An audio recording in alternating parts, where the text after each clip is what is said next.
Hey, what's up everybody? Welcome to my channel. I just wanted to put a quick review out there on a home gym adjustable dumbbell set in case you are interested. I will put a link in the description below if you're looking for a reasonably well priced and high quality dumbbell set. Just wanted to give you a visual tour of what it looks like.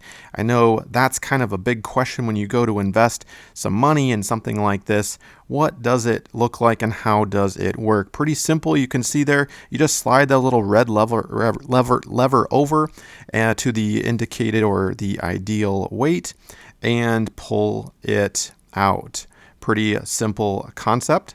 Here is what it's made of. We've got some, looks to be high quality cables and kind of this very durable rubber coating almost.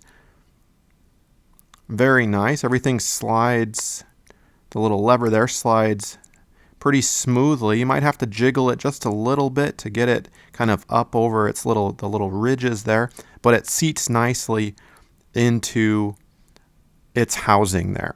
So we'll put that one back. You can see this particular set goes up to 50 pounds. And this is what it looks like with the weight out of it. The remaining weights stay in there. And they do fall over. Check that out if you tip it over. So obviously be careful there. They're not interconnected. Otherwise they wouldn't be able to come out in the dumbbell set. And to put them back, pretty simple here. So anyway, hopefully this video has been helpful for you. Highly recommended this little adjustable dumbbell set. And for more do-it-yourself projects and real home product reviews, be sure to subscribe. Thanks.